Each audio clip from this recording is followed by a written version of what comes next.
प्यारे दोस्तों, आज की कहानी में आपका स्वागत है। आज की कहानी का नाम है परीक्षित की मृत्यु, एक श्राप की कथा। बालकों के लिए महाभारत के मोती, इसके तीसरे वीडियो में आप बालकों का मैं दिल की गहराइयों से हार्दिक हार्दिक स्वागत करती हूँ। राजा परीक्षित अर्जुन का पोता अर्थात ग्रैंडसन और अभिमन्यु का पुत्र था। वह अत्यंत बड़ा धार्मिक, धर्मनिष्ठ, न्यायप्रिय राजा था। एक दिन की बात है, वह शिकार करने अरण्य में गए थे। उन्हें शमीक ऋषि का आश्रम दिखा। अंदर जाके देखा तो वहाँ ऋषि ध्यान लगा के बैठे हुए थे। उन्होंने उनको बहुत सी आवाजें दी। ऋषि ने कोई उत्तर नहीं दिया। इस पर राजा परीक्षित को गुस्सा आया और गुस्से में ही उन्होंने आसपास देखा तो एक मरा हुआ सांप उन्हें नजर आया। उन्होंने उस सर्प को उठाया और शमीक ऋषि के गले में वह डाल दिया। यह बात जब शमीक ऋषि के पुत्र श्रृंगी को पता चली तो श्रृंगी ने परीक्षित को श्राप दे दिया, जिसने मेरे पिताजी का अपमान किया उसे आज से 7वें दिन तक्षक नाग डसकर मार डालेगा।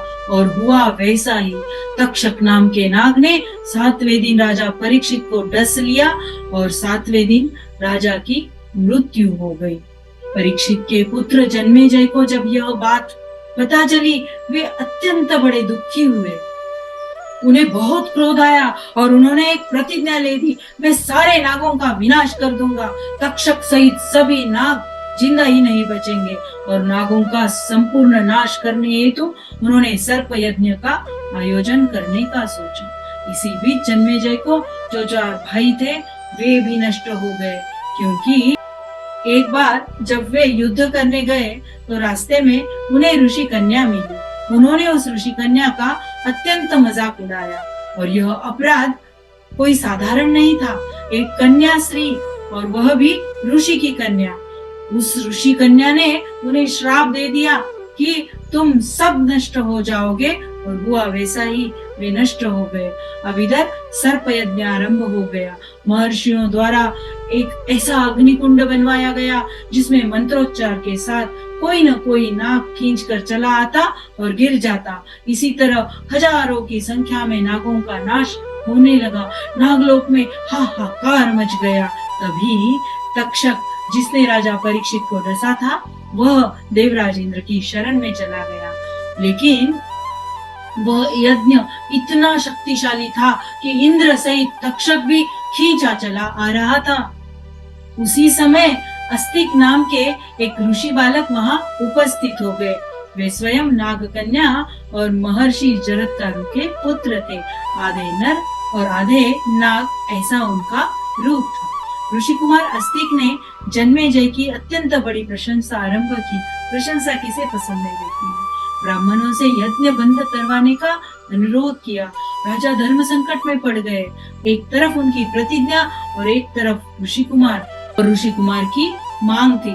अंत में अस्तिक का मान रखते हुए उन्होंने यज्ञ को रोक दिया। इस प्रकार तक्षक सहित शेष बचे नागों का जीवन बच गया और नाग वंश का नाश टल गया।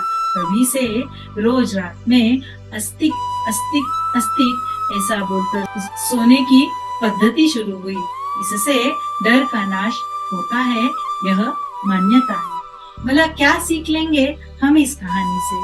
हम इस कहानी से यह सीख लेंगे कि क्रोध में लिया गया निर्णय विनाश का कारण बन सकता है, जैसे जन्मेजय ने। बदलाव मतलब प्रतिशोध कभी भी संपूर्ण समाधान नहीं हो सकता। श्राप और कर्म दोनों भी जीवन को प्रभावित करते हैं। यह सीख हमें अवश्य लेनी चाहिए। मुक्ति का मार्ग क्षमा से जाता है और अस्तिक जैसे विवेकी और शांत चित्त रहना चाहिए, जिससे विनाश होना टल जाता है। और तो और बड़ों का अपमान बिल्कुल नहीं करना चाहिए, जैसे परीक्षित ने किया था। क्रोध और मजाक भी नुकसान देते हैं, जैसे जन्मेजय के भाइयों ने किया था। अगले वीडियो में हम अगली कथा अवश्य सुनेंगे। तो आप सभी से बताएं ना क्या करना है। वीडियो को लाइक करना है, कमेंट करना है और मेरे इस चैनल को सब्सक्राइब भी करना है, जिससे अविलंब आपको ये वीडियो रोज रात में सुनने मिलेंगे। तो मिलते हैं कल इसी समय।